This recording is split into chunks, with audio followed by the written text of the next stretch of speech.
you need to select. So we will also plan to give you all of the idea behind the programs and trying to get you through the entire process. So we will be discussing about the common mistakes that every provider face when they're trying to license on their own. So for those who want, who are having a background to what you're trying to do, or else for those who don't have any background towards the senior care or healthcare, still this session is going to be very useful. You have a high potential on getting. You should think about the documentation, the policy procedures, everything. The base is here. Hey, good morning, everyone. Hi, how's it going? Only so, Good morning, Kenneth. That's good to see you here. yeah, thank you. All righty. Let's give 3 more minutes for this to join. All righty.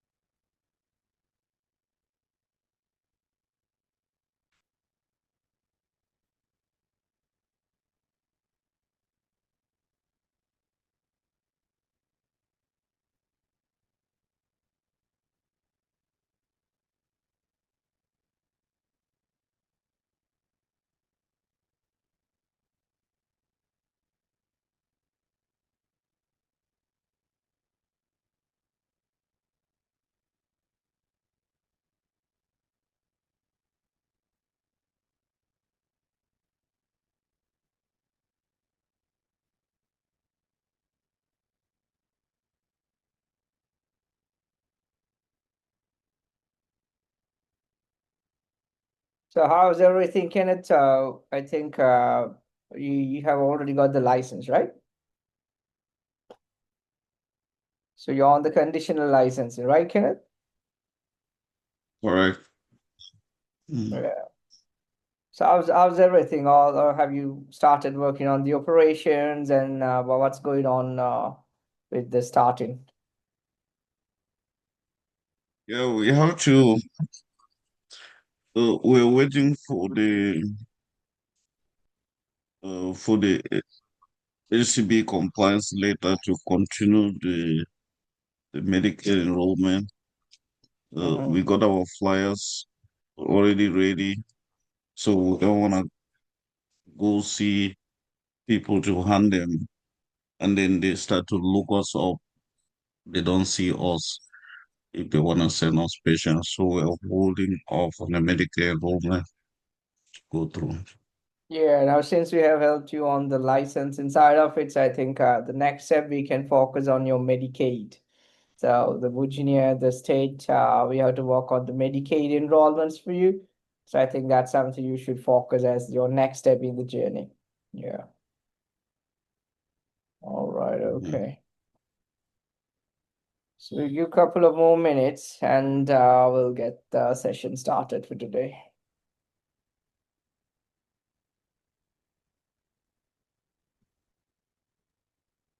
Think in two places. Are you able to take out one? I see Kenneth Boyd, then I see Kim Boyd. Okay. All right. Let's see.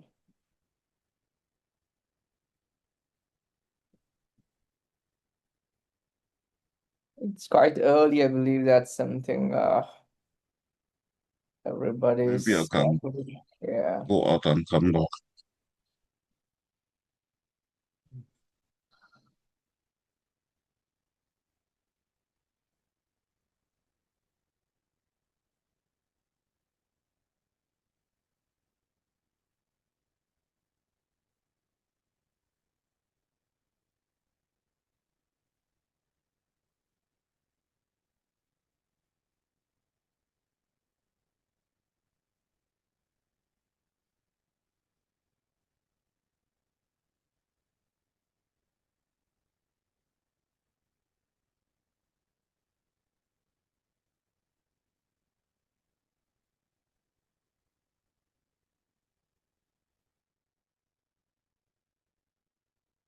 All right, everyone. So let's get the session started for today. So thank you everyone for joining this webinar. And what we're trying to do today is to get you all of the information that you should know in order to get your group home license in Virginia. So there are multiple programs, and there are a lot of different varieties of programs and the agency types, and based on the service specializations that you need to select. So we will also plan to give you all of the idea behind the programs, and trying to get you through the entire process on how you can license and how you can get through the paperwork and the applications and all of these the steps. So yeah, so we'll get started with the session for today. And we also have a Q&A session. Let's say if you have any questions and anything you can ask if you think that you need to ask at the same time. If not, at the end of the presentation also, we do have given you guys the opportunity to ask any questions that you have regarding the process and this discussion. All right, so let's kick start with everything. So by the way, my name is Anton Fonseca, and I'm a ACHC and a CHAP accredited consultant. So I've been working as a consultant for quite a few years. I think nearly 7 to 8 years I've been working in the industry on licensing, writing policies all across the country. So what we do at Care Policy is helping new providers, whether you want to go ahead with the home care or as home health or group home or mental health, whichever the program that you choose to provide. So we are providing the consultation support in getting you through the licensing approved until you're fully approved. We do all the paperwork, organizing everything for you, and taking you through the entire step-by-step process to get everything approved. So that's the level of commitment and the support we provide at carepolicy.us. All right. And today's session, we are planning to cover up pretty much everything. So we will initially be giving you some kind of insight about the company and what we're trying to do in this webinar. And also, you need to properly understand about the group home, the business, and what is this regarding and what you can offer in this business.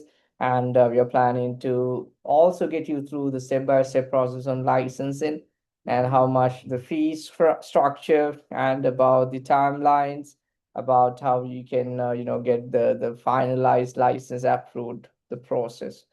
And also we will be discussing about the common mistakes that every provider face when they're trying to license on their own. So we are trying to get you all the tips and tricks on how to fast track this process in getting this license to you. And of course, the most important factor, the regulatory oversights and the compliance. So these terms that you would hear in much often from me about the regulations and how much we are to be in compliance with this specific group home regulations or the DBHDS regulatory requirements.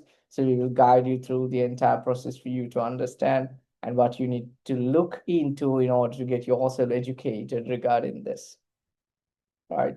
And also the real life examples, like we will also try to show you some kind of a case study to help you understand about the process and the real documentations, let you glance through all the paperwork, how it should look like before you can submit the paperwork and the application to the state. Right. So, and also how the certificate looks like, and what packages, how we can help you out. If you are interested to use our services, then we will also guide you on how and what package is most applicable for you. And the next steps of the licensing, and of course the testimonials and the facts and the Q&A sessions right at the end of the session. So this is the whole plan for today, and let's go step by step so that it will be very clear for you to understand end of the presentation to have a very thorough knowledge about the DBHDS and the licensing, the regulations, and the paperwork. So as I initially explained to you, care policies, more of what we do at Care Policy. We are doing the license and support for you. So for new providers, let's say if you have been working in the industry for quite some time, you have been working on developmental disability, or else in the mental health, or else you have been working as a registered nurse for your half the lifetime, or as a CNA or LPN. So now you might think about, all right, so I've been doing this business. I've been working under someone else group home or an agency. So now it's time to invest on my own business and to get my business started within the state of Virginia. So for those who want, who are having a background to what you're trying to do, or else for those who don't have any background towards the senior care or healthcare, still this session is going to be very useful. You don't need to have any such background. We'll be guiding you throughout the process. So we see that a lot of investors coming our way, especially for those are from the different industry like the real estate, the IT industry guys. Everybody is trying to get into this group homes and the senior care business because this is lucrative. And of course, the aging population and the child booming is definitely going to get you the demand that's never going to end. So that's why everyone is trying to get into this senior care. And if you are thinking about getting into senior care, then that's the right choice and the right decisions that you have made. So, what we do at Care Policy, we help providers like you, whoever wants the support to get this going, get the paperwork done, get all the administrative work done, because you might not have the correct understanding about how the regulation works or how the paperwork and everything. So that's the specialized service that we provide, because we provide all across our organization, provide all across every state in licensing, and we have our own RN consultants, and we have our policy writers, and we have a whole bunch of the accreditation consultants, and we also have a powerhouse of IT team separately, which is one of our subsidiary company, and also the graphic designers. Everyone will be working at the company to get you the solutions and make sure that everything what you need is fully supported throughout your entire journey. So that's a little bit about the care policy, and we are here to support you. So objectives of this the free webinar is to get you with all the laws and the regulatory requirements for you to understand, and where you can find that, and what's the applicable codes or the Virginia administrative codes that's applicable for your program. You should know that, because that's the baseline for everything. Because what we do here, what you're trying to do here is it's fully regulated. So there are regulated group homes and unregulated group homes in different states. So what you're trying to do here in Virginia is all about the regulated program. So that you have to make sure you are in full compliance from the beginning when you're trying to apply for the application, and when you apply, even after you apply for the application, you have to be in full compliance with the state specific regulation for your state, for your program, and your service specialty, right? So those are the three things that you should keep in mind when you are trying to do this and when you're trying to get things started for your business. And we will be also taking you through the full licensing process today on how you can get through the Virginia group home or supervised living programs. And also, as I mentioned, we will be helping you to figure out the mistakes and how you can avoid things so that you can save your time in getting yourself approved. So that's the most important part of the entire process. You can't do some kind of mistakes, even a spelling error. It's a matter of fact to get yourself rejected or denied or delay your entire the application. So that's why I'm always trying to be very strict on this presentation to make sure that you can miss any single document, any single information, pieces of information has to be very much thorough. Otherwise, the state would come back with deficiencies. So we have to be very careful on how we submit and what we submit. So that's a part of the process. And the policies and procedures is one key document. That this is some of the providers are struggling a lot on how to prepare my policies and procedures, and what kind of the policy procedures should be included in my documentations and everything. We will be helping you to figure out that and guide you through the presentation. And also we will be trying to take you through a case study of like a real example on the documentations, everything we will be presenting to you during this session today. So All right, so the question is, what is a group home? So most of you are confused in most of the cases about the group home and the HCBS home care. So the group home that you need to understand is it's a small home in a community where people live together and receive help with daily activities. And it's designed for individuals who may need extra support, such as people with developmental disabilities, mental health, or any other special needs, right? So group homes are licensed by the state, by the Department of Behavioral Health. And that's the licensing office that all of you would be working in order to get your license approved. And this program is focusing on providing a safe, supportive environment while helping residents live as independently as possible. So this is more of a group home, and you would keep your resident inside a home or inside the apartment style, uh, and accommodate the resident inside your property. So that's what pretty much the group home. Uh, and also there's another program called home care and home health. So most of the providers get themselves confused with this. Uh, the reason why I'm telling you that, so home care, home health is a program where you get a license to your agency and you send out caregivers to their own homes or houses and providing the caregiving inside their own homes.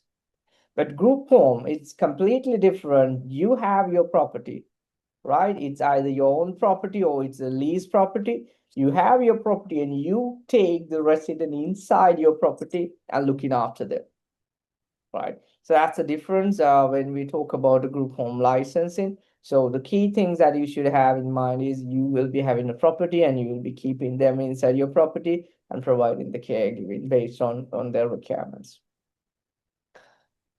All righty. So there's I'll tell you why you should also start a group home in Virginia, because Virginia is more of very popular for the senior care compared to most of the other states out there. Uh, if you see this, the facts and the numbers we have tried to get from all the valid and the reliable resources, just to get you some understanding that around 4.5% is currently receiving the license caregiving. But there's a huge gap between the providers out there, the license providers out there, and the need for care. So you have a huge potential, huge opportunity in Virginia if you're trying to do a group home for you. So this is a very good choice if you're trying to do this within the state of Virginia, because there are a lot of the counties, the cities, and as the state as a whole, you have the opportunity to have a good business running under your name, under your ownership, and you still have a lot of customers that you can focus on, because the market is highly demanded and it's growing, and the diverse communities, and of course, it's easier to start as long as the compliance are met accordingly, right? So we also have done a bit of a regulatory requirements like analytic side of it to figure out few of the states, not the state actually, the counties and the cities that you can focus on if you are to establish. But this is just kind of a rough idea for you, and you don't need to based on any of these cities. You can always start with the areas that you'd like to get things started with, because every city and every county has huge demand, and already there's a shortage with the license providers. So you can see here that these cities and the counties like Virginia Beach, uh, this whatever you see here, the cities in green, they have a high potential on getting the thing started, especially whether it's a home care agency or a group home, you have high potential. But just to let you know, like the cities like Richmond or Alexandria, they have a little bit of saturation, but I can't tell you exactly whether it's oversaturated, but still there are demand. There's a lot of group homes comparatively to other the cities and the counties. Richmond and Alexandria, they do have more establishments. but still you have the opportunity to look around all the cities. But to help you out, I'll show you something. We have done a complete the state analytics that would definitely help you to figure out which city that you should focus on. So I think we have done a recent blog article for the 10 best cities to start a home care, or this is applicable for group home as well. So you can run through this, and we have done a county by county analysis to get you some kind of index to understand how saturated this area and what's the population of seniors and everything for you. So I think we can share this link with you. Uh, yeah, I think guys, let me share this blog link with you guys so that you all can read through this blog article, and then it'll make it easy for you to understand about the processes. So uh, yeah, these are the counties and the cities, so you can see which city that you want to get things started.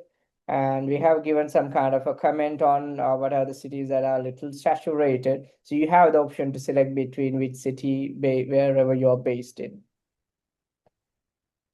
Alrighty, okay, so going back to the presentation.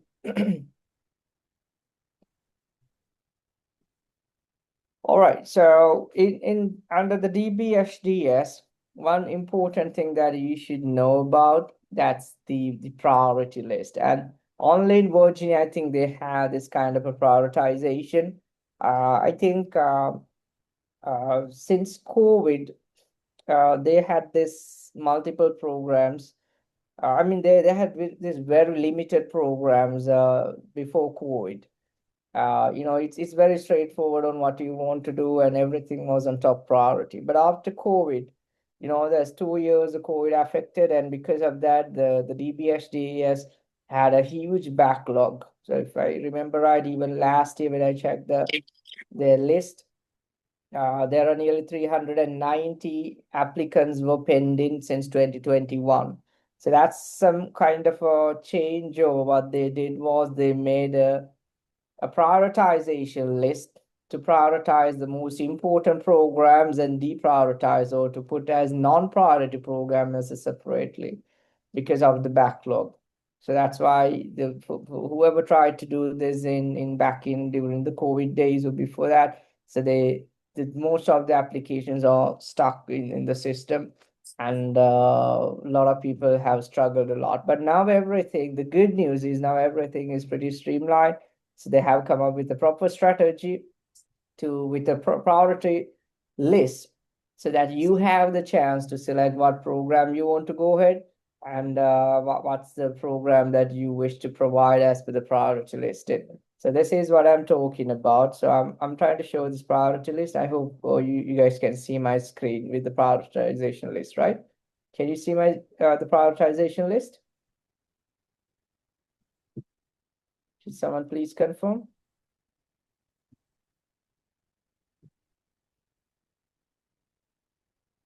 Can you see this the document that I'm showing, Kobika?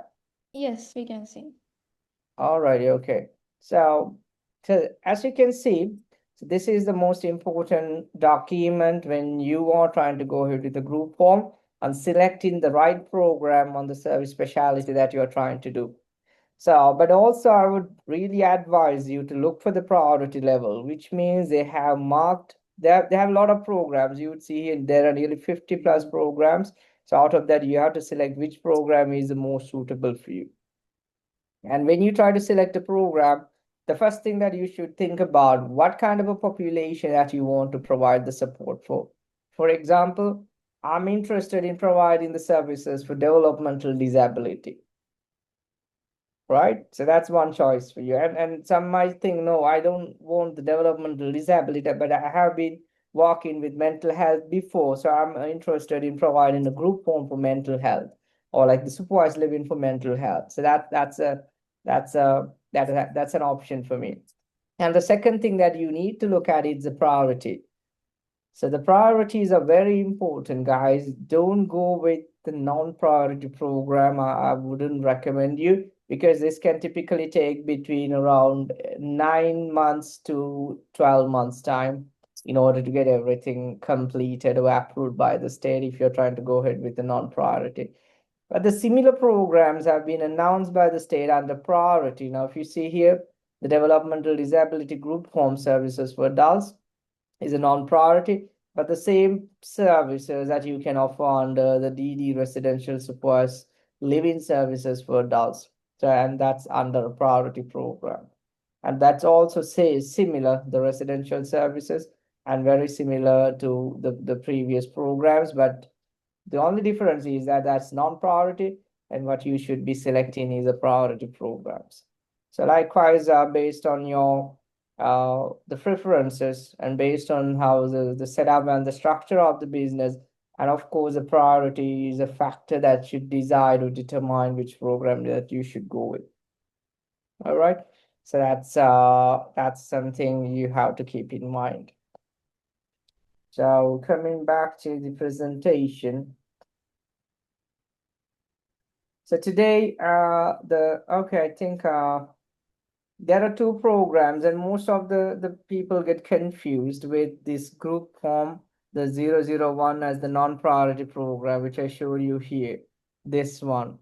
And it's the same thing. It's almost a similar thing that you would see on the program ID 011, the DD residential again, and this is also the DD residential.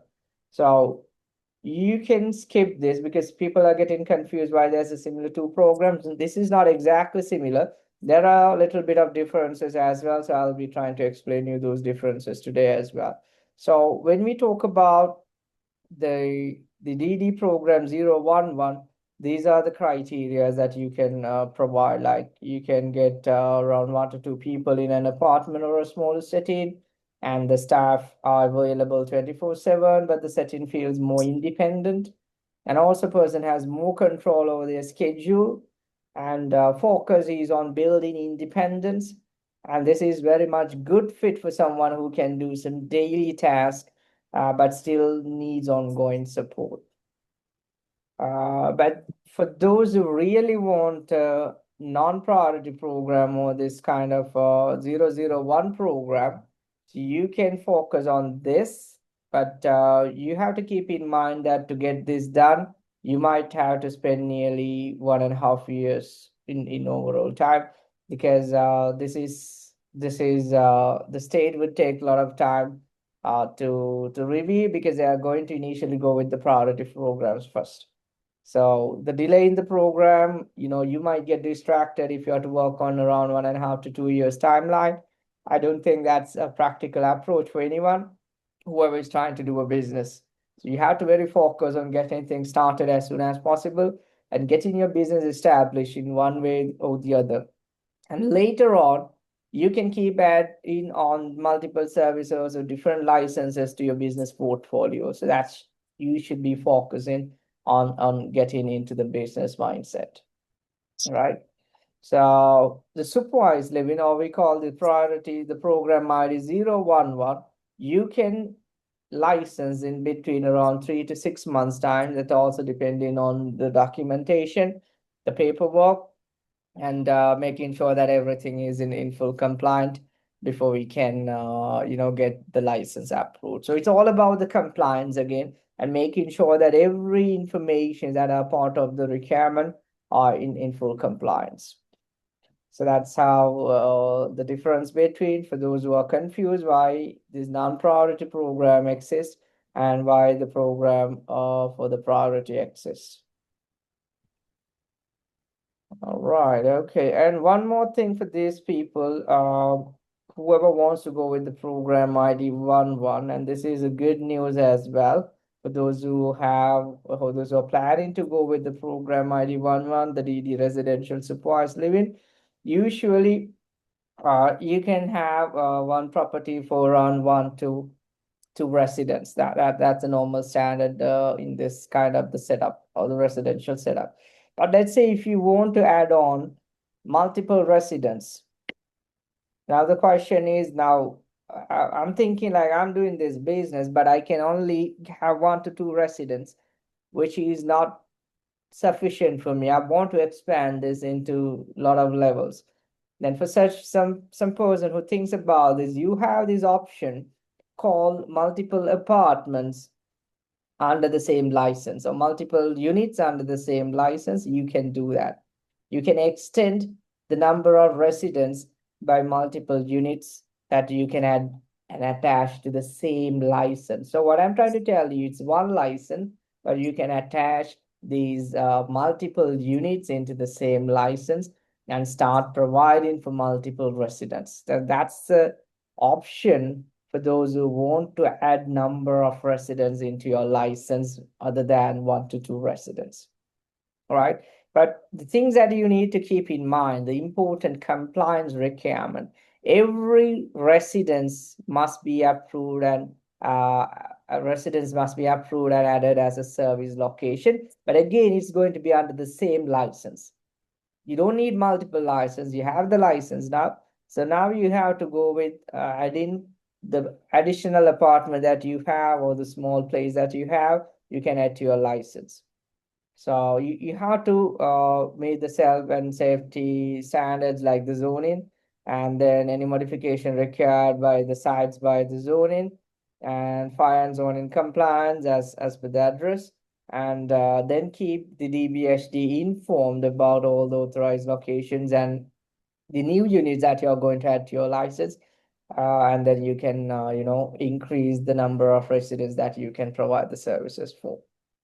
So that's a good thing. That's why I'm trying to tell you for now. If your question is, I want to provide for more than 3 to 6, but the question is it's non-priority.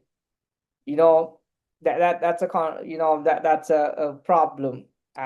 This non-priority program allows you 3 to 6 adults, but still it's non-priority. So the alternative way, you can choose the priority 2 program under 3 to 6 months time, get yourself licensed, and then go with this add-ons to increase the number of residents. So that's a shortcut, I would say, instead of waiting nearly 1 to 2 years on getting that non-priority license. You can simply go ahead with this the priority program and then add the multiple units into the same license that you already have.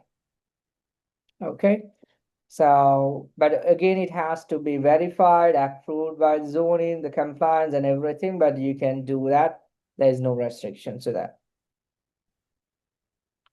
The other difference, I think we mostly discussed most of these, the priority services and the non-priority services are.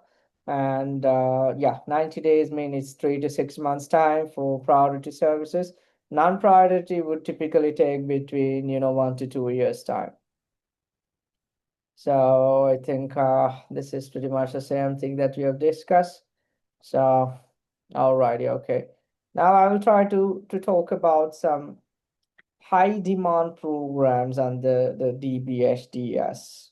And why I'm telling high demand, so these are very popular program, and you can compared to the rest of the prioritization list, these 2 programs are highly demanded within the state. For those who want to do a group home or supervised living, so you can select either between the mental health residential group home and the DD supervised living group home, because these 2 programs are mainly approved for Medicaid reimbursements, right? So you can't rely on private pay or private insurance. You can't do that because you need to have another source of revenue or pay for you, right? So that's why you should always, when you select a program, don't always go with any program that is only limited to private pay or private insurance. You should always focus on something getting you the Medicaid payments from the government. So for those who don't know what's Medicaid, so Medicaid means it's another payer. Let's say if you get a customer to your group home and they are not willing to pay their own out-of-pocket money to you to the services that they obtain. Instead, they would love to use the Medicaid, the government-funded Medicaid program, to claim their expenses. So how they can claim these expenses?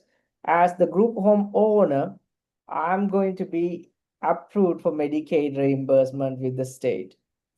So if I have an approval or a Medicaid license, in addition to my group home license, then I can accept those Medicaid customers and pay and claim them through the government fund. So that's something you will definitely have much bigger pool of customers because everyone wants to find a Medicaid There you. customer to you. Yeah. I charge. You can check the corner. Normally she brings it downstairs.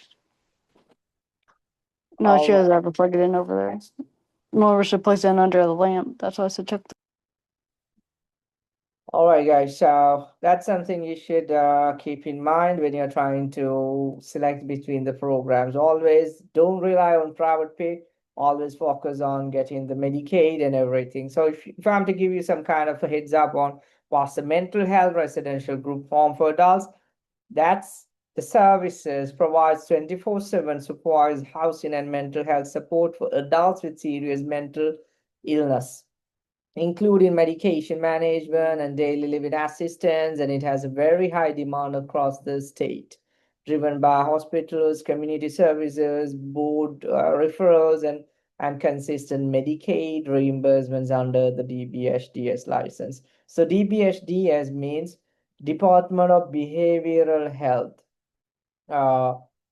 This is how it stands for. I think we have a few more slides to explain you regarding the regulations, and we will take you through this process for you. The DD supervised living adults means this services supports adults with developmental disabilities and who are largely dependent but need supervision and assistance with daily living in a community setting. So it offers stable, long-term replacement, strong Medicaid DD waiver reimbursement, and lower staffing intensity, and making it a scalable and predictable service model. So these programs you can have license with the minimum number of people.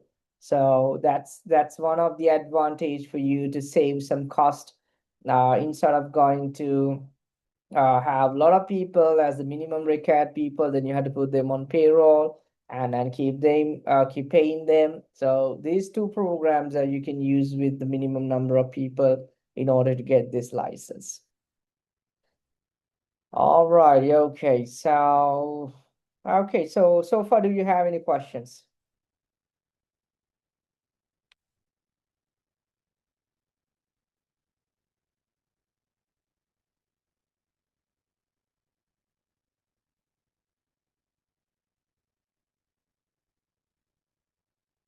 Do you have any questions that you want to clarify with me?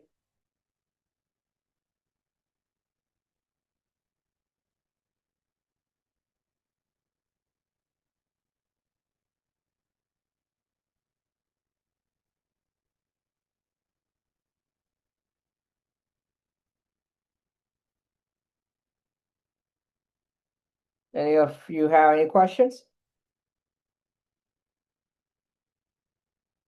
All right, okay. I had one question. Yeah. About the mental health priority. Is that still 24/7 supervision for that one? Yes, that's correct. Uh-huh. Yeah. All right, guys, so let's get into the regulation. So you have to have a note about this VA code. So in Virginia, they are regulated by the Virginia administrative codes. So every program, every service specialty that you are trying to do, you have a specialized Virginia administrative code that you should know about. So for group homes or under the DBHDS, this is the code that you should have in mind. So it's 12 VAC 35105. So I'll try to show how this regulation looks like. So this is the chapter 105 and the rules and regulation for licensing providers by the Department of Behavioral Health and Developmental Services, right? So these regulations by the VA law specifies everything that you should know. You should think about the documentation, the policy procedures, everything. The base is here.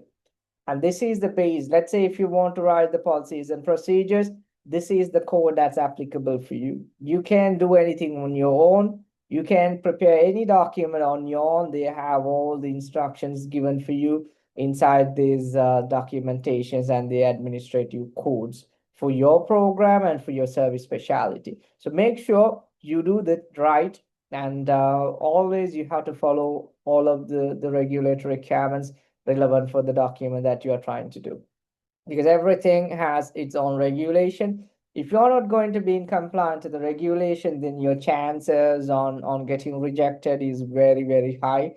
And they are not going to get you through unless they fix everything as per the regulation. Because this is the base document that the state officers would cross-check all your paperwork, all your documentation. This is the document.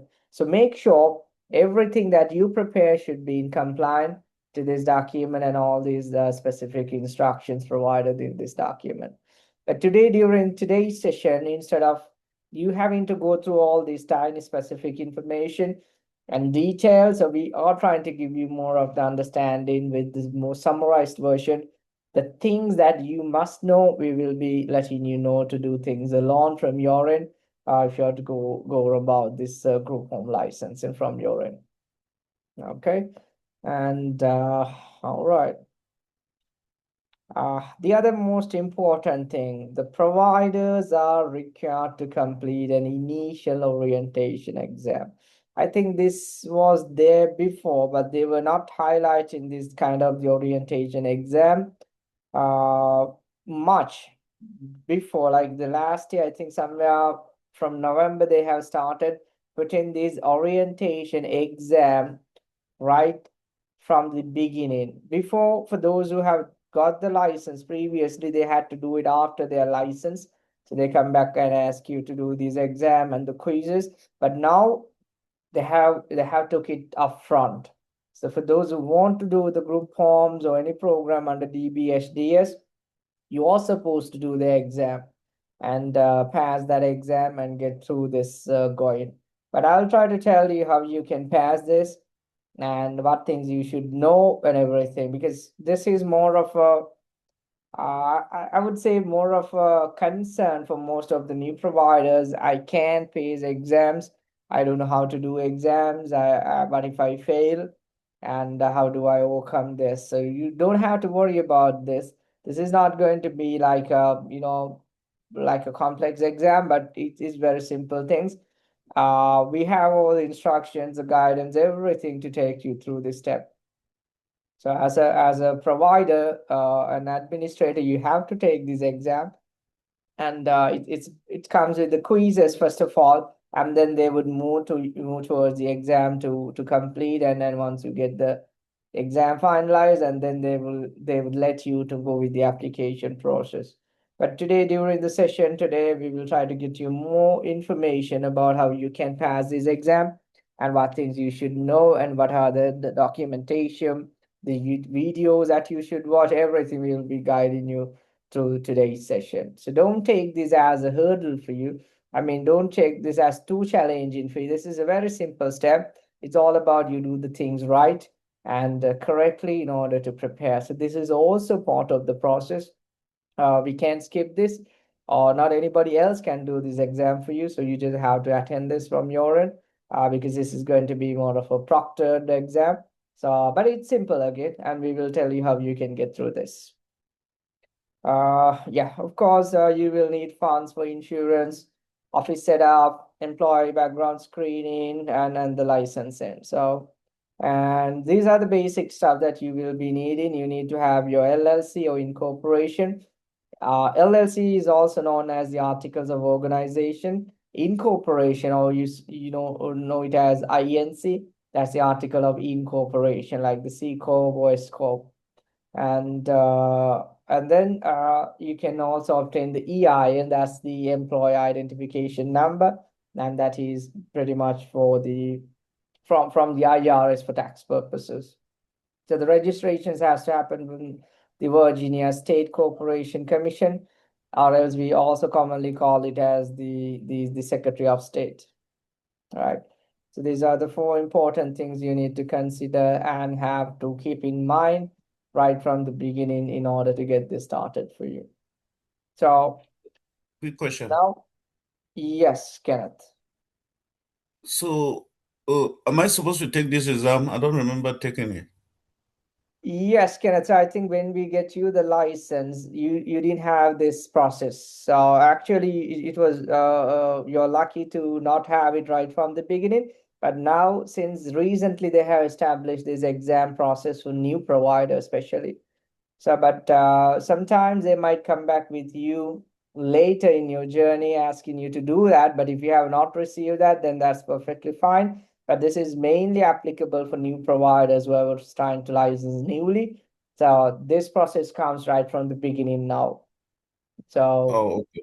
that's something I think it was you had the chance to skip that because we licensed you I think a few months ago.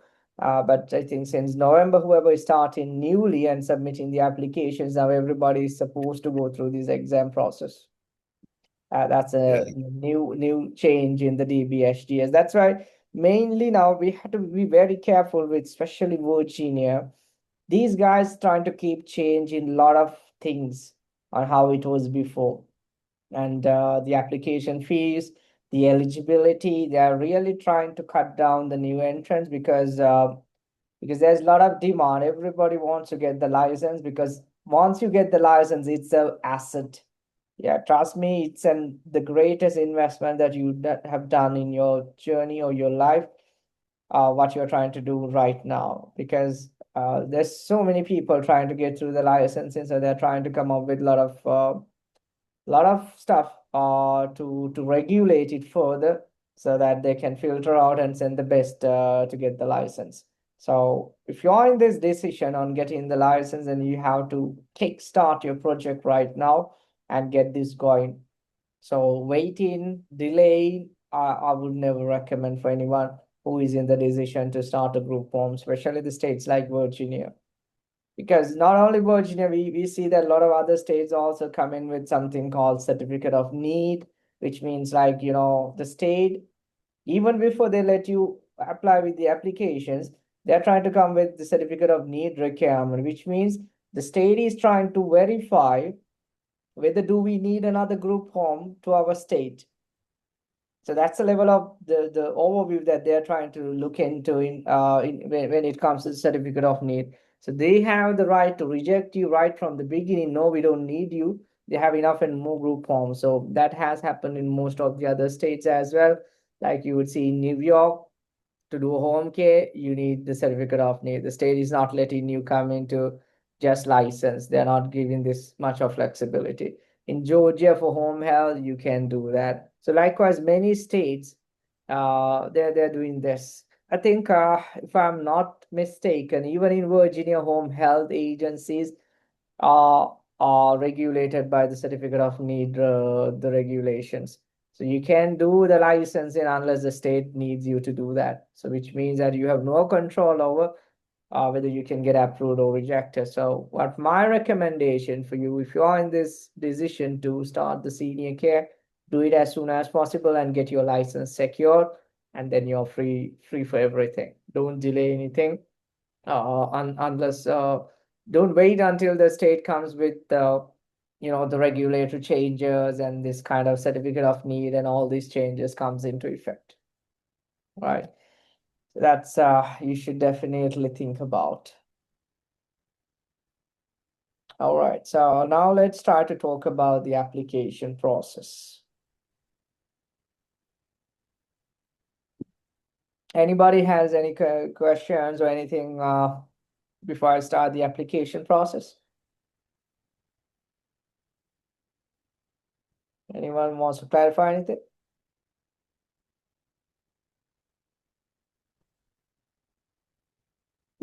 All right.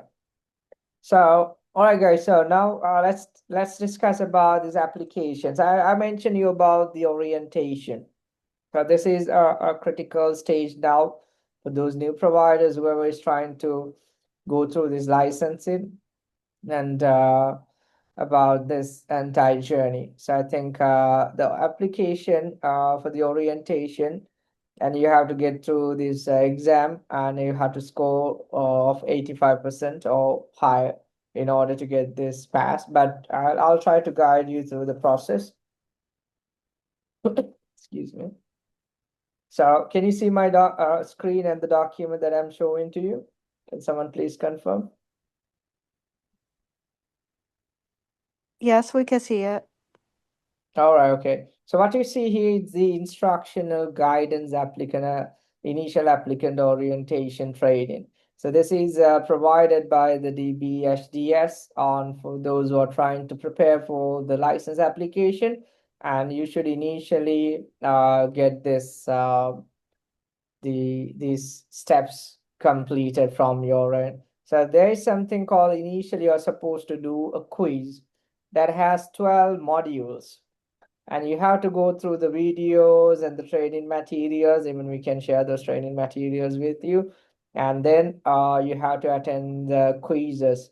The quizzes mean it's not the exam, it's like the practice test, and once you complete that, then you can go with the exam once you're fully ready to face that. But you don't need to take too long to do this. This is not that complex. It's pretty easy because we have this the question bank that we can help you for the quizzes. In most of the cases, you would be getting the similar questions that you have seen in the test modules. So these are the modules. I think there are 16 modules. What you have to do is you have to watch all these videos and get ready with all the areas. So those are very straightforward information. So you just have to go through these presentations and information, and then test out these exams. These are like the quizzes you can take before the exam. You have to go through all these modules, and when you attend the quizzes, you have to take a note and do a self-assessment. So this is the self-assessment document. So you have to put all your details here, and then every module that you have tried or tested, you can put a score, and you have to send it to this email address, Larissa. And the reason for this entire process, guys, they're trying to minimize your questions that you would ask them, so that they can save much more time if they can take you through this process. These are not technical questions. These are not technical. These are pretty much the questions that you need to know about the licensing process. So that it's very straightforward. I'll try to show you some sample as well today. So always keep in mind, this is not a test to check your technical knowledge about the group home, the operations, or anything, nothing like that. But it's all about, they're trying to let you go through their already pre-set up videos to watch and come back for the licensing, so that you guys would not trouble us, you guys would know a lot of things, and our time is saved in our answering all the questions. So that's the whole objective of this exam, to to make sure that their time is saved, and you also understand clearly about what you are going to do once you go through this module. So that's the whole objective. But again, this is not technical stuff.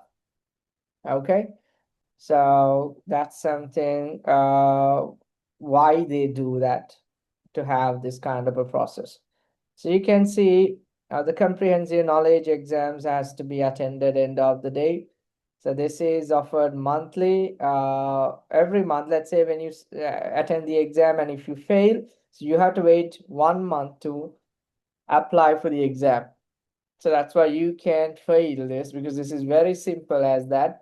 You have to attend and get this score, and then you don't want to wait for another month to attend this exam. So this exam is again to test your knowledge about these basics on the licensing stuff, and those questions that you would ask them to clarify, so that now you know everything by looking at their videos, and you don't need to trouble them.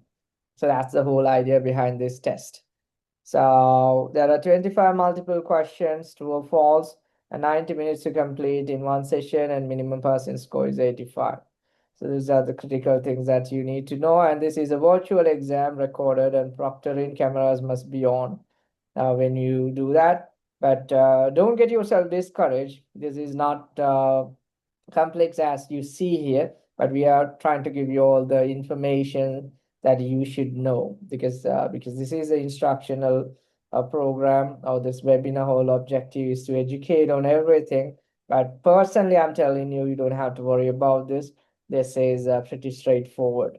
So access and save all the print materials and all the recordings and 16 modules. You have to confirm and enter in the sheet that I showed to you. And then you have to email, and then you will receive the instruction for the final exam. So on the final exam, you have to pass, and then you will be redirected to the licensing. Okay, so this is the process going to be, and let me zoom this. Okay.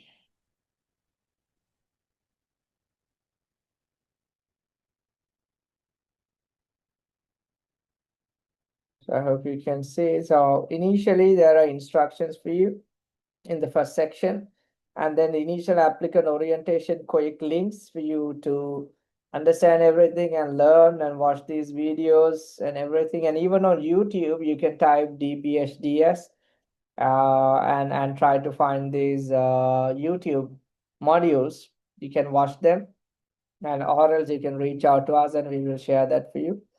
And then it's a self-assessment. Excuse me. It's a self-assessment.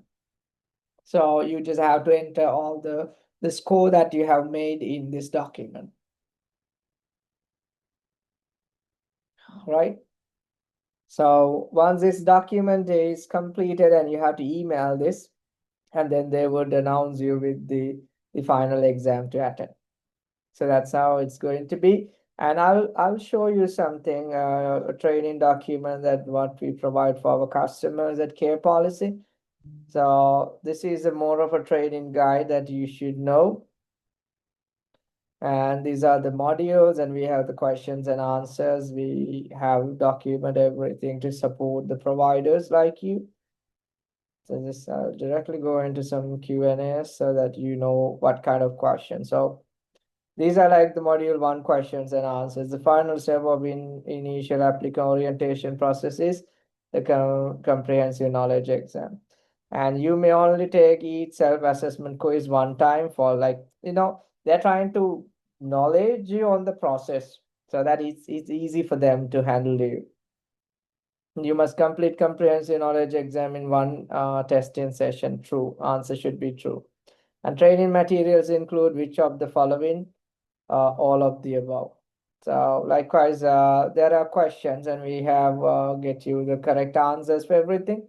So you just have to print this document, and just have things ready, and just go through this, and then attend the exam and get yourself completed. So you must have blank, high on each self-assessment. It's 85% score. So they're trying to test you on the questions that are supposed to be known by you. So this is how the module-wise the questions looks like. All right, so all righty, guys. Okay, so any questions so far?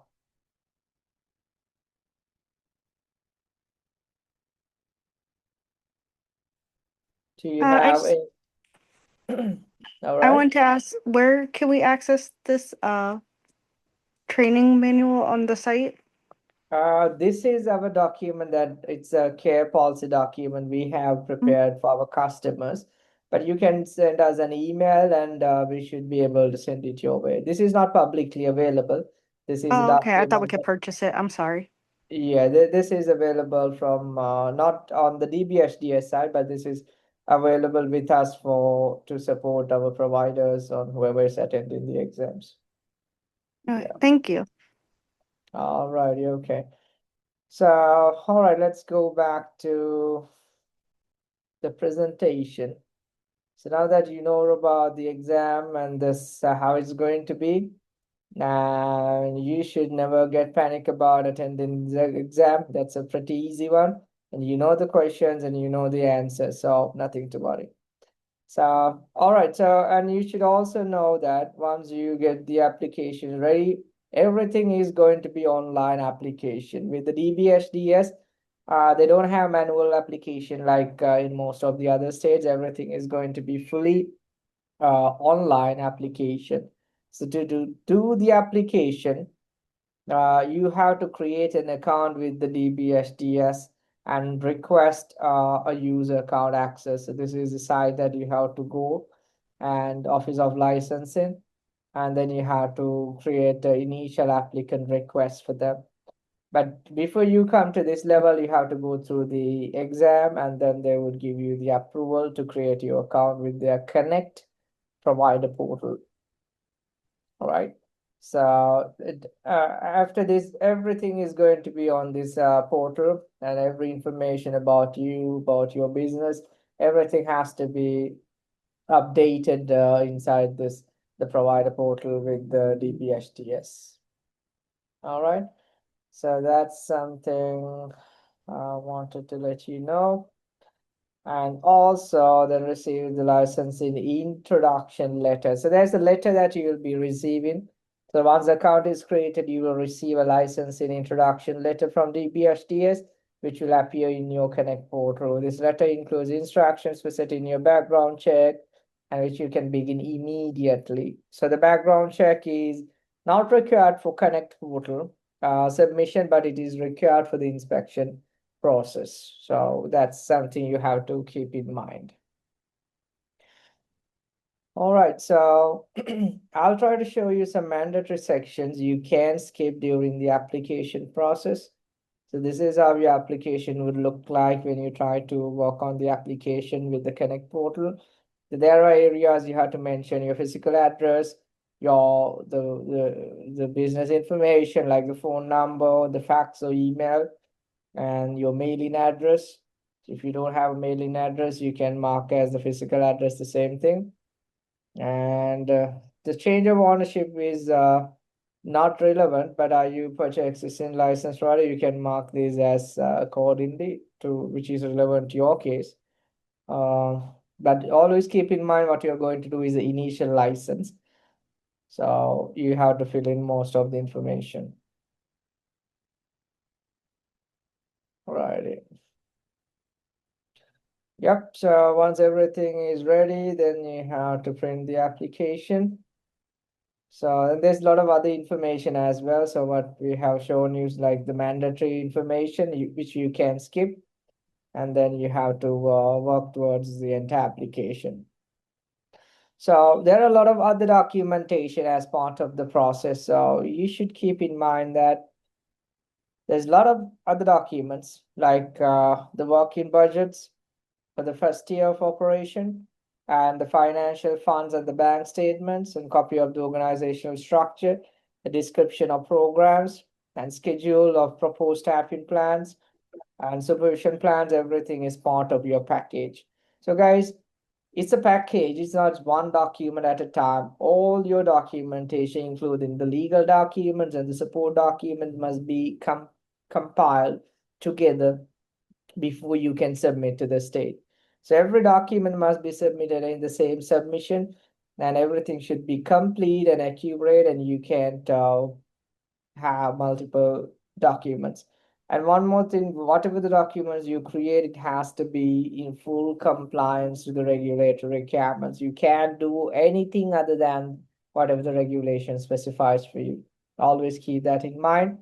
So that's something you should focus.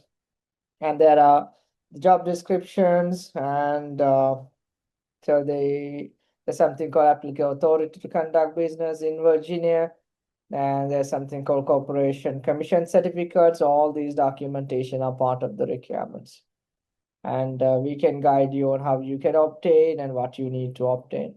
So there's something very special you need to think about: zoning. So this is a very important thing for those who are trying to initially license. In addition to your LLC, EIN, or your background check, zoning comes very applicable for you, because what you're trying to do is more of a supervised living or group home business. All right. So for Virginia, you need to have something called zoning verification, that is also known as a certificate of occupancy. That means they're trying to verify your number of rooms, the safety, the room ratios, everything is going to be checked by the state. Not the state, I'm sorry, it's not the state, it's going to be your city or the county office, because the zoning related information, okay, that's very important point. So the zoning related informations are verified by your county or the city office or the local jurisdictions, like the regional authority. So because the state directly don't interfere in your property matters, that has to be verified from your county or the city office, and that confirmation as a certificate of occupancy and the zoning will have to be provided to the state. So the state would accept, or the DBHD would accept your county office documents as the property verification, right? So most of the case, these property, the certificate of occupancy, or these building floor plans and everything has to be verified by the planning division, right? Planning division of your county office or the city office. So keep that in mind. And from customer to customer, or you provider to provider, it changes, because your county might be different to the county of another person, and every county has its own way to do things. So that also something you should know. You can't let's say your friend is from a different city, and you can expect the same process for the zoning to be handled in your city if you're from a different place. So you have to keep in mind that every county or the city has its own way to handle things. So wherever your property is located, that's going to be the applicable county office for you, and you have to get those documents from that particular county office or city office planning division. Okay, so those are mandatory requirements. All right, now there are several other support documentation that are part of the service as well, a part of the process. So it's very important to understand the individual policies. There are several bunch of policies that you have to write. Again, always keep in mind the regulatory codes that you use to write these policies and procedures. You can't skip any of these requirements when you write the policy procedures. You should definitely have everything in full compliance. Otherwise, your chances of rejections or denials is higher. Or else, even if you get a deficiency, that's going to cost a lot of your time, money, and efforts to wait. And there's a lot of delays could happen if there is anything not complete and not correct. So always careful as to what you submit. And these are a few other individual policies that are mandatory. You have to make sure that everything is completed before you can submit the application.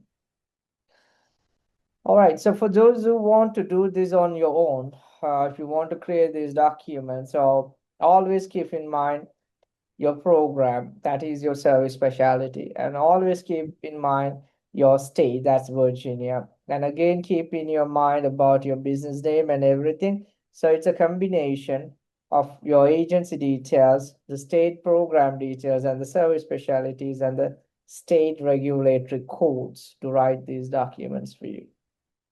So everything has to be full completed and in full compliance before you can submit.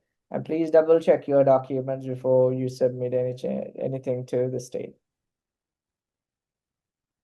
All right. So you would see here, once you organize and review your packet, everything has to be in PDFs format and should be submitted to the Connect portal. So that's how you're going to submit entirely everything.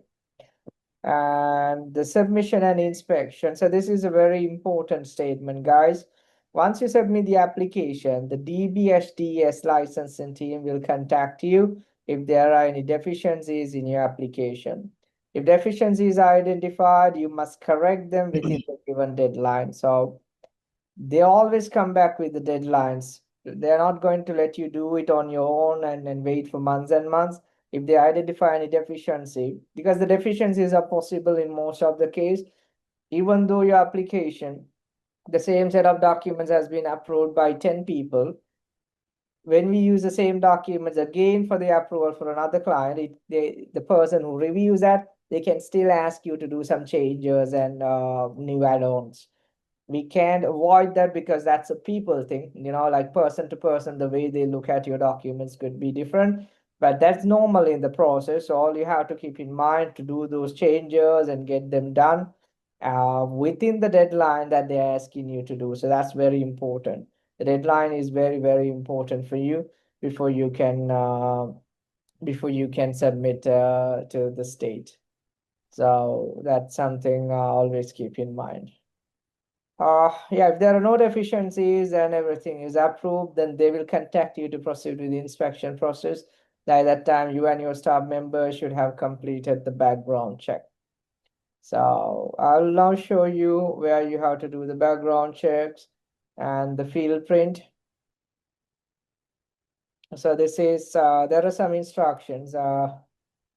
This is something you can refer to, but there's some informational guidelines and these links you can use in order to go through the background checks for you. And this is called the field print. And this is where even every Virginia, different programs, most of the programs are handled with this field print to get your fingerprinting done. You have to schedule an appointment with them. Go to these websites and schedule an appointment, and then attend the places, the location, and get yourself verified for the fingerprinting. So this is instructional document that we would learn to share with you. All right, okay, so this is where you have to schedule the appointment. Yep, all right. And complete your background check. Yeah, it's pretty much the same thing.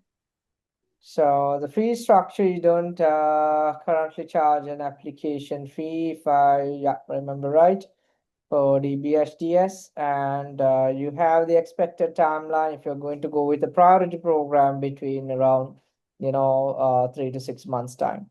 But officially the state has mentioned for priority programs is 90 days, which is 3 months time. But practically, they're taking a little longer than this to get back to you or get yourself approved. But again, it's a quite decent time, even the 3 to 6 months time, compared to a lot of other states. Some states for a group home, it take more than 1 year's time. So always we have to follow the process and make sure everything is right. And then we have something called avoid common mistakes. So this is where I want to give you guys an advice. Whenever you try to prepare the documents, your LLC, EIN, your background check, and whatever the document, always keep in mind to keep the information consistent.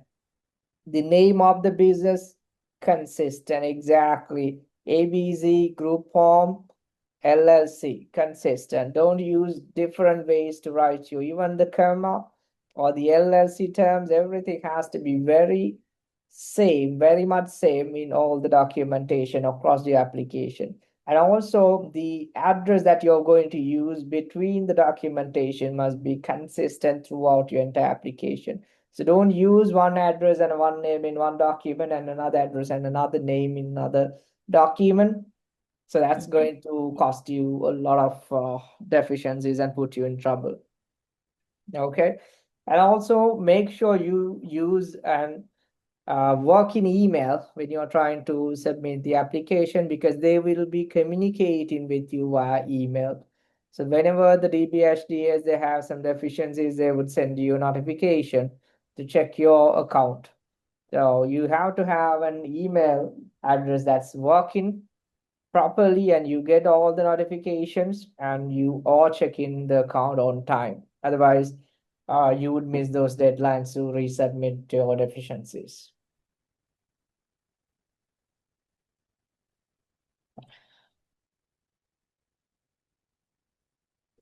And also this is very critical, guys. When you do the application, you can't do any spelling mistakes. Your business name, the address, everything has to be perfect. There are no chances that you can skip that or you can skip this. No, everything, as I'm telling you, even the spelling mistakes matters in getting all everything compliant. Otherwise, they would, they would send you a deficiency letter to fix everything, and again, it would cost a lot of time for you. So always be careful on how you submit.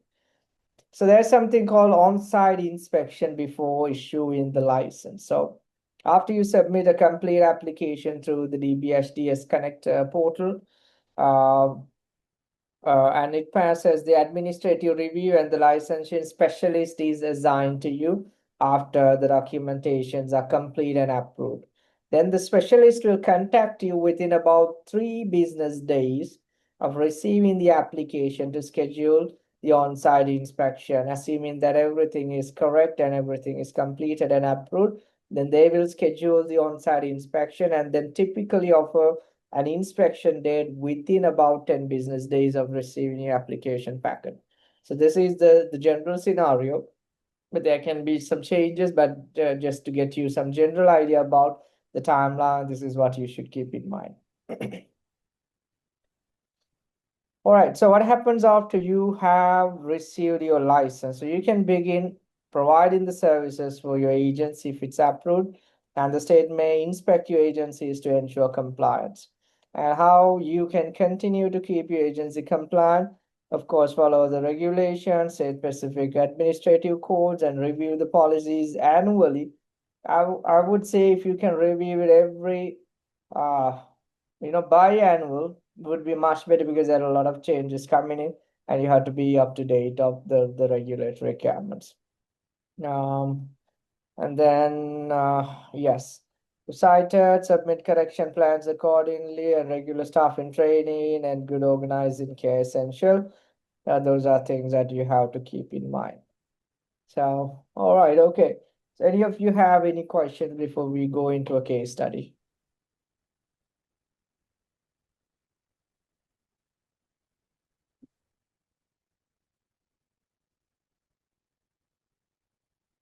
You guys have any questions? Oh, this is a technical question.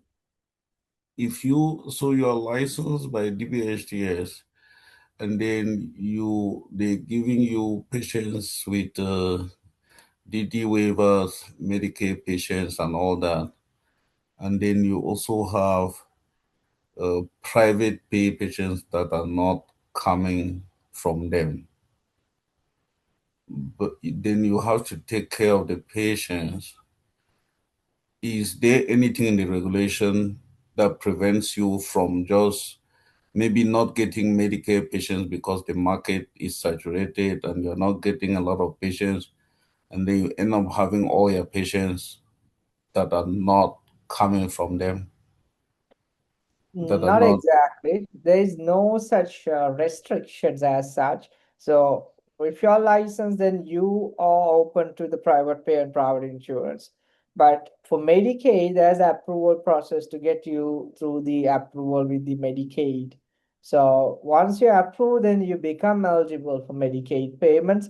But I don't see the market saturations or anything would affect you. But in generally, let's say it depends on the customers that comes your way, but it's not going to affect you much, because Medicaid, you have to be an approved provider to accept that, but not many providers are approved. So if you're in the approved list, then you have the chances of getting the customers to yourself.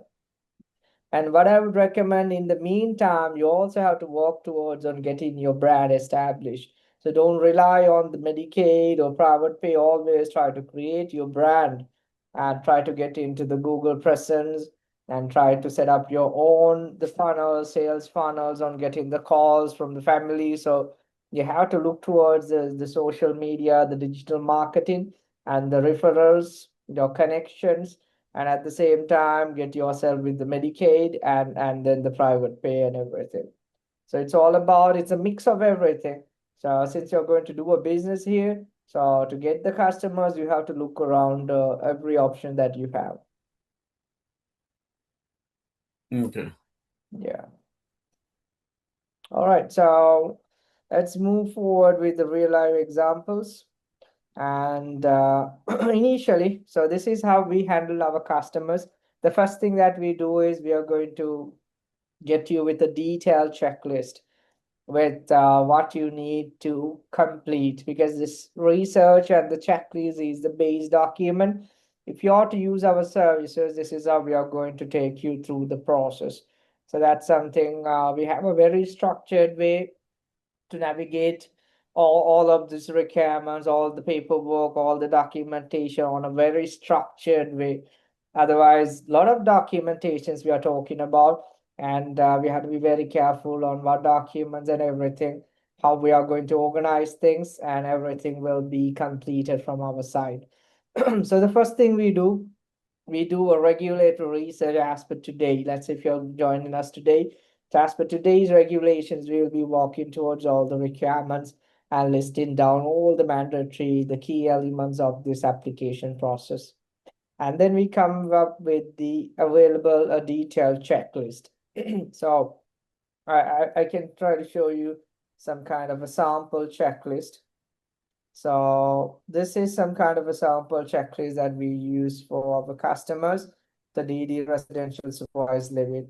So just to show you, there are nearly 50 plus documentation we should complete in order to get your license ready. So this checklist pretty much covers everything, and you don't get this from the state. These are the resources that we internally prepare for our customers, because we need to streamline this process for our customers, because there's a lot of things and a lot of hidden areas, even whatever you don't ever see here on publicly or in the internet under DBHDS, they would ask you later in the process. So we have everything we prepare that is needed for you in every stage of the process, and we put it as a checklist, and we mark things under your name, whatever is needed from your end, like the logo, EIN, LLC, driver's license, your resume, and then what we do for you. The application, the budgets is done from our end, and then you have to share your financial statements with us. It will be your name, and then the organization charts and the structure care policy will be doing that. The program descriptions will be doing that. Staffing plan will be doing that. And there's something called, it's optional one, like if there are any licenses, anything you have, we have to do a full disclosure, and your resumes should be shared from your end. So yeah, so there's a lot of things we have to make sure that everything is in completed before we can submit the state the documentation. Right, so that is how it's going to be. And also, if there's any revisions like this, then we will be marking and working on all the revisions and completing everything. And we have a very clear structured way to handle our customers. The important of this structured way is that we don't miss anything. Every tiny detail is very much important for us to fix every individual information that is provided by the state. If they ask us to fix, we have to fix. We don't have any excuses, and we can miss that or omit that. So that's how this checklist, what we prepare for our customers, would work as a base document for everything until you're fully approved. Okay, and this is how I just wanted to show you and let you guys glance through the documentations, what we will be providing, and then just so that you know how this document should be prepared. So these are like the policies on procedures. So everything has to be referenced with the administrative codes, as I mentioned to you, and it has to be written in full compliance to your agency details and names and everything. So likewise, every policy that is requested, we have to complete for you. And so it is our responsibility to do this, because you might not know how to write the policies. That if you have followed today the instructions that I provided, you also can do it on your own. But if you need our support, then we can of course help you out. All right, okay, so this is how the paperwork should look like before you can submit.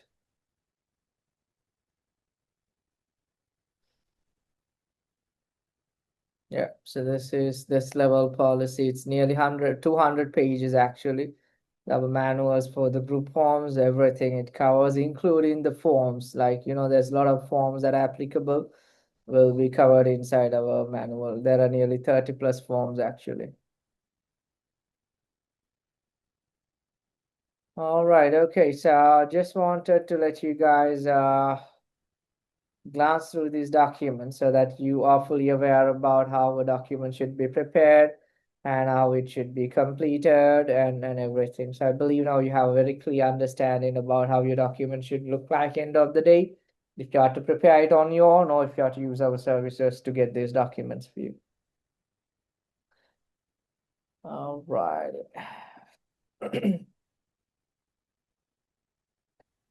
So, and the other thing, yeah, you can make sure to create all these documents and always keep in mind about the compliance requirements. And there are, yeah, okay. So there are three review processes that we complete. Now, there are three sets of documentations. As you see in the checklist, there are legal documents, there are written supporting documents, and the application. So when we talk about the legal documents are something that you will be having to share with us, especially your background checks, your LLC, your EIA, the property related information would pretty much falls under your responsibility to share those information.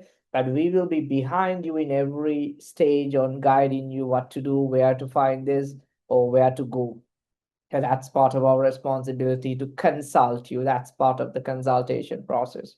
But then there are another set of documentation, as I was showing you, the policies and procedures and all of the written supporting documents, not just the policy procedures, but all of the written supporting documents that I showed to you during this webinar today, the budgeting, job descriptions, everything, we will be the one to do that. So we are not just a consulting company, but we do all of your paperwork. So I would say around 80% of the work being done from our end.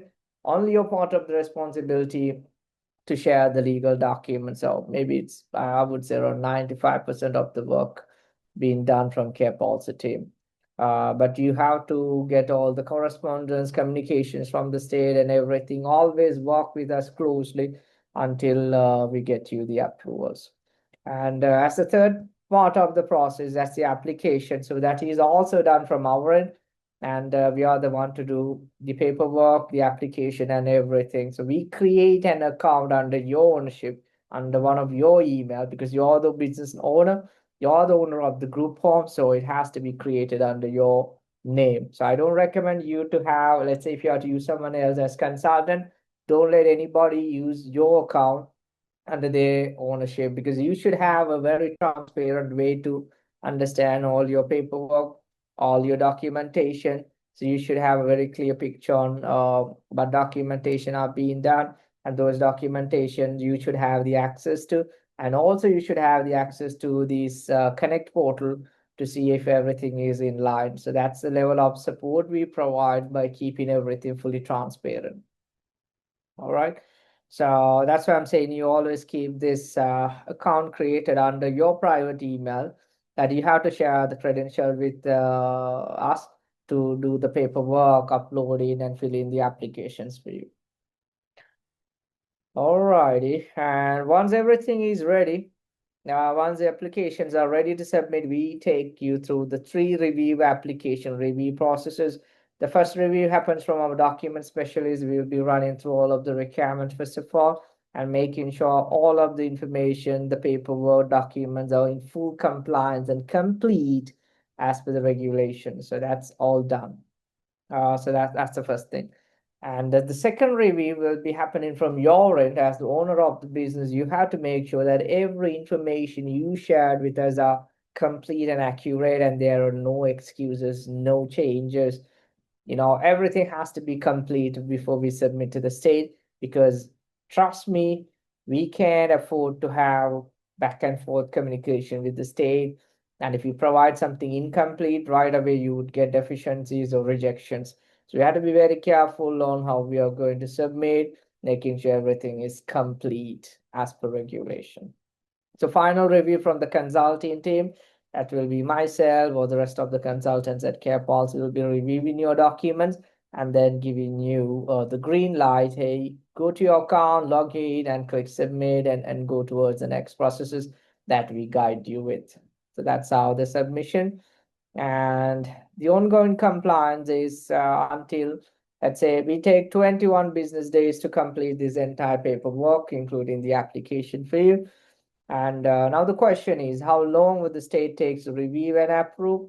And the state might take few months to get back to you. I can tell you they are not going to get back to you anytime soon, in few weeks or the first or second week. That's not a common way. So these guys would take typically just a few months to get back to you. And you have to be always in full communication. Check your email, check your spam folder to see if you have received any correspondence. Always be alert on the correspondence with the state. And immediately when you get any information, you have to keep us updated, and then we give you the solutions as what needs to be done next, or if there's something to be needed to fix, then we do that for you. Likewise, everything will be very smooth to handle things. So that's part of the process as well. So finally, you would receive the license from the state. And there are multiple licenses. Called condition license is what you would receive at the beginning, which is limit to one activity, or like the conditional license per provider. So this means that it's a temporary license issued by the DBHDS when a provider does not fully meet all the licensing standards, but is allowed to continue operating under specific conditions. So it's like a temporary license. Whenever someone is newly licensed, initially any provider would get the conditional license, and then after issue the application approval and the basic requirements, and often issued before the full on-site inspection is complete. So you would probably get the full license after the inspection survey. So that's how the normal timelines. Conditional license is usually valid up to 6 months, but before that, of course, the state would come back to you with the inspection survey and get you the full license. All right, here we go. And this is something you should have in mind. End of the day, this is the document that you should be looking for. Is the certificate of the license. And this is something you should be keeping in mind and getting to your business. End of the day, this should be your target and this should be your goal. So that's the whole objective of this webinar, to get you guys up to this final stage of getting yourself the license certificate issued to your business name. All righty. Right. And okay, and there's something called the Medicaid enrollment. Say after the license is issued. So for those who have license, and we would recommend you to work with the Department of Medical Assistance Services. They are the ones who provide you with the enrollment for Medicaid. So for those who are licensed, then I would recommend always to go with the Medicaid program to get yourself approved, because this is very much needed. You should never rely on private pay. Always try to work towards the Medicaid and get yourself in the list of Medicaid providers, approved Medicaid providers. That has to be done from your end as soon as you get the application. But just to let you know, you can go behind this Medicaid unless you have the license. So once you have the license, then you should be very focused on getting the Medicaid as soon as possible. All right. Okay. So, and here we are, and these are the packages. I believe we are the most competitive pricing out there among all of the consultants. So if you have been looking for the consult, I'm sure the prices that you have heard from them is maybe double or the triple prices of what we offer to you. So the full consultation, what we provide until you're fully approved, is $2,990. So let's say it's $3,000 in total for the paperwork, full consultation, the application, until you're fully licensed. So this is the price that we charge from you. from start to finish. No hidden fees, no recurrent fees. It's the total fee that you'll be having to pay in order to get everything licensed. And yeah. So let's say if you, I think we can put these links also in the chat.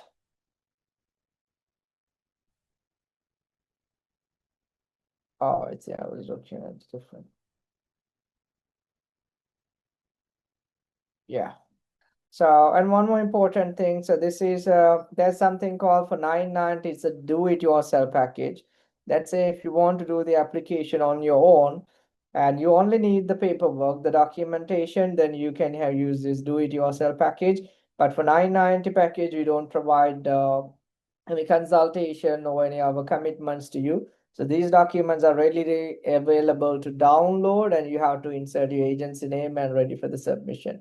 But we do not support any further for this. But if you need the full support, it's just going to cost you $29.90 and that's it. So we will be there for everything. And for those who want the policy manual alone, then it's available for $199. Any question, guys? Anyone has any question you want to clarify?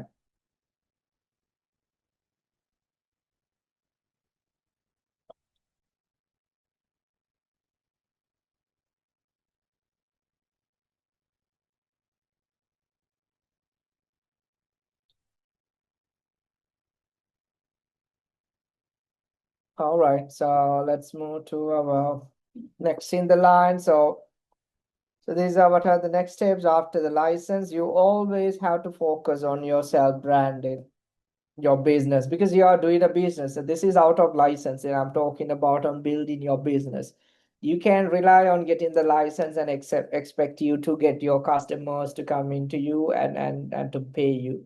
It's not how it works, right? So you always have to work towards as a business on brand yourself, establish social media and work on digital marketing, run email campaigns, collect all the email leads and keep a track of that, have a tracker maintained for leads, and set up the cold calls and collect the phone numbers and give the calls, and try to look for the databases out there to have the families interested in this senior care, and also always look for the referrals and local partnership, because for this industry still this traditional ways of marketing is still valid because of the nature of the business. So you always have to build your network with hospitals, the communities, the social workers, and because word of mouth is very, very essential, guys, because this is a business related to caregiving. Nobody wants to get you customers unless you have been doing good or you are providing the proper care. And if someone is recommending as a word of mouth, that's the number one way to get your customer confirmed. So you always have to set this up, set the people out, and do your business as how you do it, and always try to create this word of mouth promotions, and try to tell your friends, families, and churches and everywhere, and try to market your business and try to get them to you. So when someone who is family related and try to tell you that these guys are good, so you can send your parents to this group home, so that's very strong than any of the other media. So that's a combination. You have to go on, you have to have your website, branding, and everything. So if you need, we have the most reasonable pricing for branding and the website development. So I can just let you glance through this. These are the branding comes with the logo, business card designs, letterhead designs, and the brochures, everything. You get all the brochures and unlimited revisions until you're fully satisfied with the logo. Because the logo is an emotional thing. You can't have someone to do that and accept it. You have to feel for it and you have to like it. So there has to be someone working until all of your revisions and all the changes are completed. So that's the level of commitment we provide for our customers if you're interested on the branding services. So and all these you can get these packages for to these prices. And we have the website development services. I think these are the prices. The website start just for $300. You get everything fully completed, and for $549 you get a fully pledged website, the payment gateways, everything. So I think I can show you some kind of portfolio samples, so that way you know what to expect. So let me try to open a few of the websites, especially for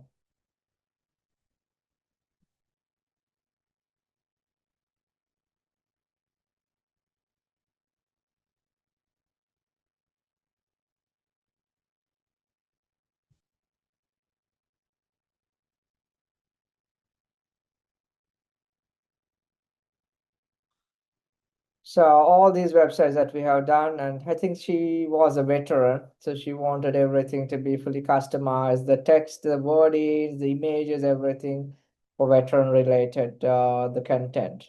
So everything was fully customized websites what you guys get, and high speed performing websites is what we provide, making sure that all the changes that you need to have, we will be doing that for you. So everything will be customized, the images, and we use the copyright images, which should have the license, because we can't use any image, especially from Google, because that's illegal often. So we always try to use the license images for your business. So all these are fully custom made. I think this is it's kind of your website, right? This is what we have developed for you.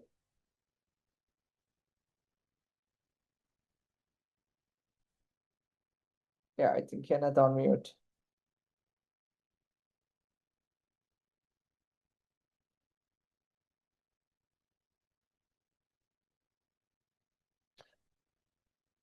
So yeah, so like Yeah, how we met. that's my website. I was on mute. All right, okay, that sounds good. Yeah, that looks good too. So yeah, everything we can help you with. So for those who want the support, we will be there with you to guide you, prepare and customize everything that you want to do, and give you fully pledged support, not just the licensing, but all the support services, website, marketing, branding, everything we are taking care of for you. So yeah. And all right, guys, I think, oh yeah, so right on top, I think Kenneth's review. And thank you very much, Kenneth, on leaving us such a great feedback. And we really appreciate working with you as well. And again, thank you very much for joining this session. You are an inspiration to everyone who has been working and getting the license to your agency. So this is the Kenneth's business, and just want to spotlight your business. And for those who would love to find someone in this region, so you can always call Kenneth Bloom Compassionate, very nice person. So yeah, because we will be publishing this entire webinar on YouTube, and a lot of people will be watching. So we want to give a shout out to you as well on getting yourself licensed. And again, congratulations. Thank you. All right, so we have all the customers, everyone got license with us. And here are a few questions that I don't want to miss out. There's some critical information. So difference between conditional provision, I think we discussed about that. Initially when you get the conditional, but after you get the full license with your inspection service, you can use your home office. And when you're ready for the inspection, then you can have the physical space as well. So that works with the state. And yeah, so property is required before the inspection, and you can use your LLC. And if you're using a different state, you can use a foreign LLC. But again, you can have the foreign let's say if you're from a different state, you can have that as a parent company, but use as a foreign business if someone wants to have established your group home in Virginia under your corporate brand in a different state. That is also doable, but it's a complex way if someone want to go ahead with the foreign LLC. Instead of, you can simply create a new LLC in that particular state and go ahead with that if you want to go with multi-state. Do I want experience? No, you don't need any experienced people as such. And hire staff? No, you don't need to hire anyone. First of all, focus on getting the license. And what are the start trainings? So always keep track on the background checks and any other required certifications or the basic training that is needed to run a group home. Minimum number of people, there is no any fixed amount. So, but you need to have the direct support care when you start the businesses. But now you can just focus on getting your license with the minimum number of people. RN is not required since you will not be unless you provide the medical services. So initial inspection, on-site inspection, it should have to be conducted. That is part of the process. And that's when you get, this is going to be unannounced and occur at least annually. So there are some kind of inspection they can come over, but to get the license, you have to attend one inspection survey. So generally you can have between 20 to 50K is generally recommended, but it's again, there's no specified amount in the regulation, but it's all about the budget that we prepare for you. So from the budget, we are trying to prepare it in a way that you can support this group home business for more than 3 to 6 months time, and you have enough funds to cover up the 3 to 6 months time operating expenses, and that's how you're going to be approved financially. That, as I mentioned, they're not going to look at a specific amount as per se, but it's all about the budget, and but higher the amount that you can show, it's much better always. Yeah, background check, of course, you need, and you can multiple counties you can do. I can provide for different counties under the same license, and the license is statewide, but each county home must be separately approved, inspected, and comply with the county zoning regulation. So you're not limited to one site, one unit. You can always add on multiple units approved to your same license. You have that benefit of this program, especially the program ID 11. Conditional, yes, I think we discussed about this. How long inspection is going to be? Yeah, within 10 business days, and inspection will be announced. All right, any questions? Do you guys have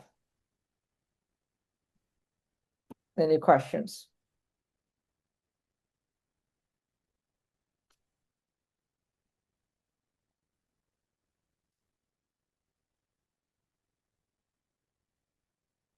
All right, and so we want to thank you.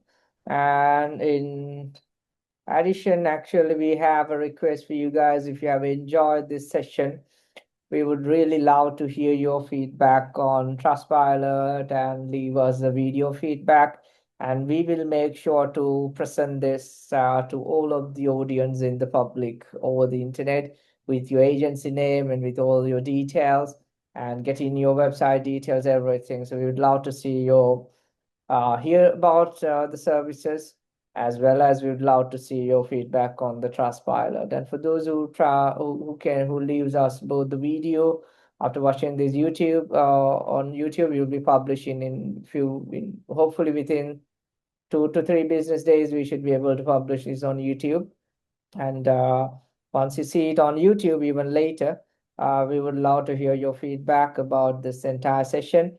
And if you leave us feedback on Trustpilot and a video feedback, it could be around 1 to 2 minutes or more. And we would love to offer you a free employee handbook, which is worth of $199. So that's something as a gratitude we want to offer this to you.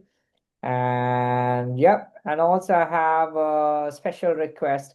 So please connect with me on LinkedIn. I think I put the link over here. please connect with me on LinkedIn. And also, I'll really appreciate if you can leave me LinkedIn recommendation or some kind of a feedback. So once you're connected with me, I'll be in touch with you for any questions, or always I'll be available. And we would love to hear your recommendations on LinkedIn if you're happy with the speaker. So that's, of course, me. All righty. I think that's it for the day. So I'm open for all your questions if you have any. Okay, thank you so much, sir. Thank you so much, Kenneth, and thank you so much, everyone out there. And yeah, and I wish you all the best. So always feel free to reach out to us. You can always put up an email to us at hello@carepolicy.us. So it's hello@carepolicy.us. And when you address the email, always use my name as Anton. My name is Anton Fonseca. It's Anton, and I'll be the one to respond to you. So love to work with you. And if you have any questions, even before you buy anything, always feel free to reach out. We'll be there to guide you guys. Thank you so much. All right, have a nice day. Bye bye. Thank you. Okay, sir. Thank you. Thank you. Always a pleasure. Thank you, Kara. Thank you so much. Thank you. Bye bye. Mhm.